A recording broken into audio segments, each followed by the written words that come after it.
Hey, what's up, everyone? This week, we're talking about Neil Patel in our personal branding case study. Neil Patel, who's the marketing expert slash SEO guru that if you're in internet marketing, you've heard of him. Check out the show. Hey, what's up? Welcome to Brands on Brands. I'm Brandon Birkmeyer, your personal branding coach, and I believe that building a brand that matters is the only way for a business to thrive tomorrow. Today's personal branding profile slash case study is on Neil Patel from neilpatel.com. If you haven't heard of Neil, we're going to talk a lot about him today, but he is prolific in the internet marketing, digital marketing, SEO, search engine optimization space, and we're going to dive into that. But before that, if you are building your personal brand, one of the best ways to do that is to start a podcast. To help you with that, I have a free podcasting starter kit.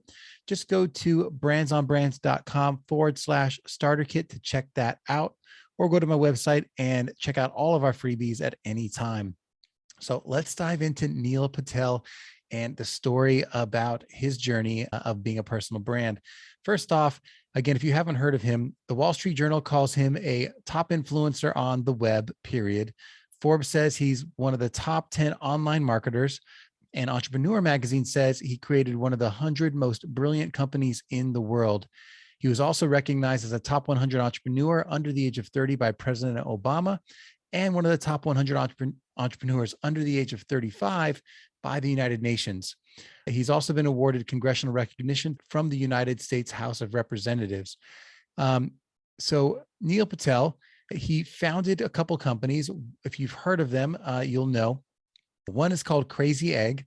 The other is called Kissmetrics, and a few other multi-million-dollar companies that he's worked to grow, including Ubersuggest and his agency NP Digital, which has helped companies like Amazon, NBC, GM, HP, and Viacom grow their revenue. His website's got more than 10 million visitors a month and an audience from over 180 countries.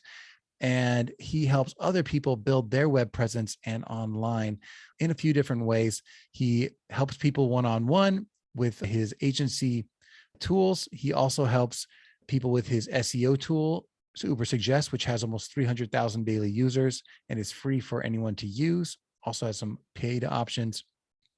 And he produces content every week through blogging, webinars, conferences, podcast episodes, videos, you name it. So I definitely have stumbled upon Neil multiple times through content, through podcasting, through everything else.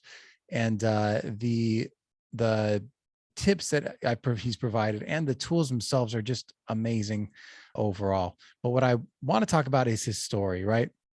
So Neil had, come from some humble upbringings and had built some entrepreneurial ventures pretty early, but that's not where the story for me gets interesting.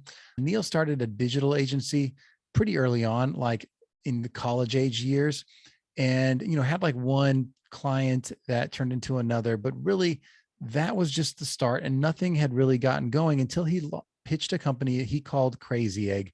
And it got a little bit of buzz when he started growing that, him and his partner. But he was trying to get venture capital for about 6 months and no one wanted to invest in it. And he had to figure out, okay, how am I going to make this company profitable myself? How can we do this? We need some income to make up for the losses of getting this thing founded. So they ran their internet marketing agency and this Crazy Egg company at the same time while in college, working 60 plus hours a week. To top it off, he traveled almost every week speaking at conferences. Now, this is the point that I need people to understand. He started something, thought he'd do the venture capital route, decided he had to keep making it work himself. He's making this tool, this agency better and better. And to get the word out, he goes and starts speaking at conferences, over 50 conferences a year, right? So think about that. There's 52 weeks in a year. He's at 50 conferences a year. Hopefully he had a few a week, but that's a lot of traveling. That's a lot of speaking. But what it really is, it's a lot of getting your name out there. And if you are speaking on stages every week, telling people what to do in your area of expertise, in his case, I'm sure it was search engine optimization and what you need to know to do well in search. If he's telling people this every week and the companies at the time needed that advice, he's who they're going to look to as their guru, as their person that's a thought leader in the space. And I'm sure some of those became clients because they needed that problem solved.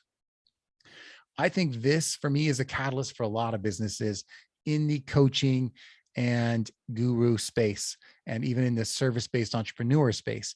Getting out there, getting your name out, whether it's through networking, but especially through speaking, is, I think, the unlock for a lot of personal brand entrepreneurs out there. Not only speaking on stages, which is huge, but also podcasts, blogs, and YouTube channels. The more you can be interviewed as an expert in your space, the more you're going to be able to unlock opportunities for business, service-based business, coaching business in your vertical. And I think a lot of us try to build companies, try to build things in the background, try to release books, try to release, even podcasts, but we're not doing the extra step of getting the word out about our business. And what that takes is boots on the ground and you putting your face out there as a personal brand. And guess what? One advantage to having a podcast is that you meet other podcasters, and sometimes you can just do swaps. You go on their show, they go on your show. And one advantage to being able to get on a stage is having a podcast, because maybe you don't have the time to write a book, which is usually a great ticket to speaking on a stage. If you don't have time to write a book, start a podcast. That podcast can get you on the stages you want until you have that book written. And another little hack, your podcast eventually can be turned into a book if you've created it in a way that's interesting and outlined in a way that follows a certain flow. All of that can be an unlock to you building business, building leads for your service-based company, for your coaching company that you haven't thought of yet. So I love this for Neil, that he got out there, he realized, he saw that he was building something that needed attention, and he had to be the face of his business to get that attention. Eventually, he started a software company that he says it did something that was very special, in that he solved a unique problem that enough businesses were experiencing, and he did it in a very simple way. And this is through his analytics tools and that became eventually Kissmetrics. But Kissmetrics solved broader problems in a very simple way.